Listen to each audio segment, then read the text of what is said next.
My name is Macey Sutter, and I read the book Heavy by Kiese Lyman.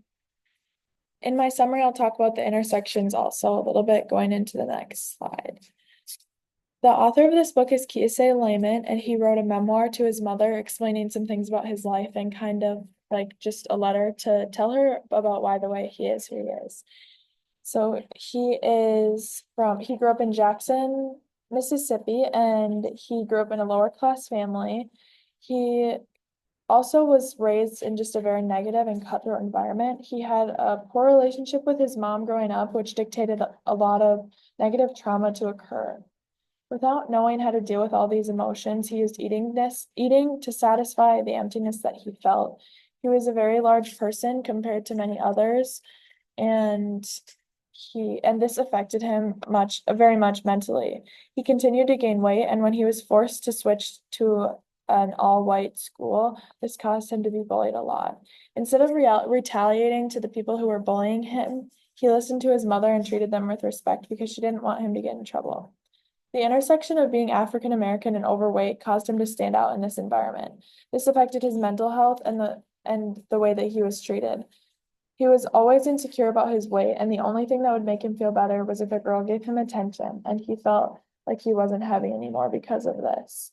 As he grew up, he was not able to play sports because of his weight, and he also did not have good role models and encountered many disturbing situations of the people around him that made his thoughts belittled due to the amount of trauma surrounding him with what other people were doing and he saw.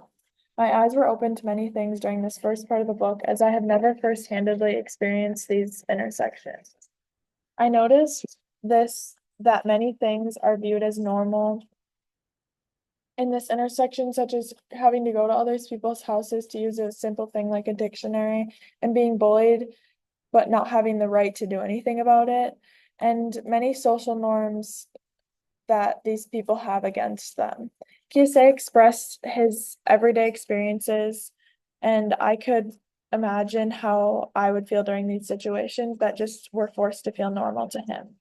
He later went to college and felt no different in how he was treated. He felt like he didn't have a voice and people were biased against him. This time, instead of just not taking action, he wanted to make a change. He began by reversing his eating disorder into exercising and undereating. He would run miles on end, do body weight workouts, and barely eat while doing all of this. He lost a ton of weight and was feeling great about himself, but he was addicted to losing weight. He would do this unsafely and not eat enough with how much he was working out. He would also he was also writing articles about how people of color were being treated in his school. He would speak out as an activist, which eventually got him expelled. He transferred universities and later became a professor. He was the professor that everyone counted on and encouraged students to speak out and write articles about what was wrong. He was determined to make a change because he didn't want how his life ended up for other students. He was barely talking to his mother and but she was asking him for money for things that she was lying about needing money for and using it for other things.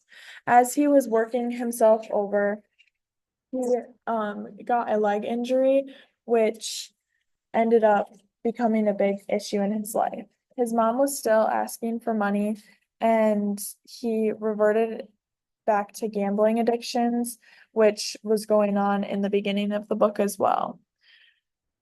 Throughout the book, he found confidence and happiness in casinos, winning money, running, and sex. These things drew him closer to happiness. He finished the book by apologizing to his mother and explaining why he wrote his life and addressed many hardships that he encountered. The reason that he wrote this book was to normalize talking about hard things and address the minority situations that aren't glamorous and aren't the American dream, but what is real life. And it really proved to me that even though many things can go wrong, and there's always a way to get back up and stand up for what I believe and ways to seek help. Although he had a problem with reverting to his old ways, he showed it was okay, and he showed how to be able to talk about hard topics such as mental illness and minority situations.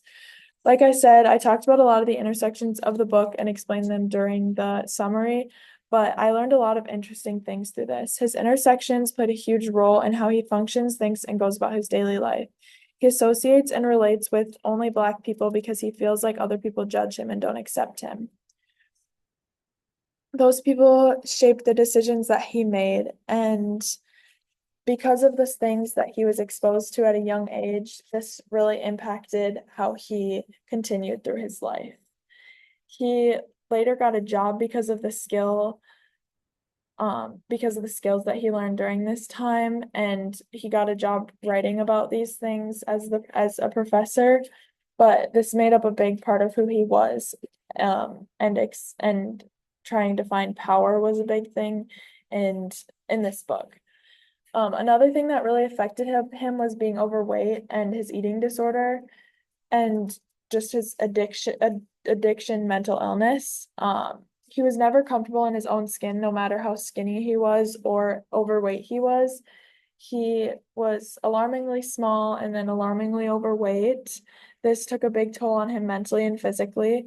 And the running craze and the gambling came from a long-going addiction problem that I think ran in his family with his mother too.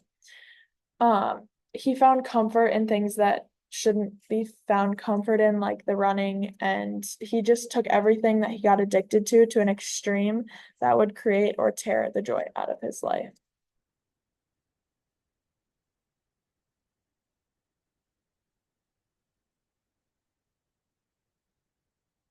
In my social media search, I was searching about the Black and lower class intersections, and the first thing that I found in my search was about being Black being analogized to being gay.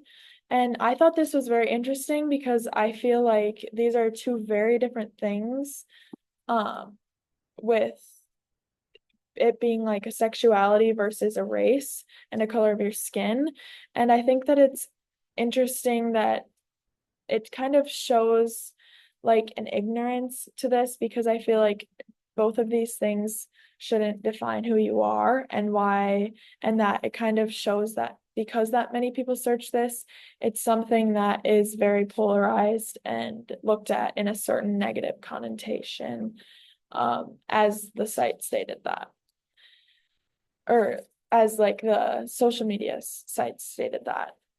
After researching further about these intersections, I found a Black queer female that speaks out about body positivity. She talks especially about how you should embrace your body and that being skinny is not always the main goal. She shares tips about health and is also tries to break the stigma around being overweight and all these intersections. I didn't find very many men that were closely related to this topic, which shows that it is more embraced in women and not in men.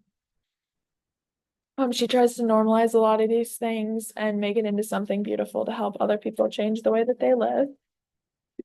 And then in my research of the intersection, I read an article about talking about the difference of being not racist versus anti-racist. And it states that being anti-racist results from a conscious decision to make frequent, consistent, equitable choices daily. These choices requiring ongoing self-awareness and self-reflection as we move through life. In the absence of making anti-racist choices, we are unconsciously uphold aspects of white supremacy, white dominant culture, and unequal institutions and society. Being racist or anti-racist is not about who you are, it is about what you do.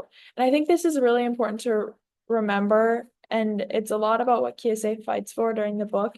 He feels like people are working against him because of his skin color, and I just don't think this is fair.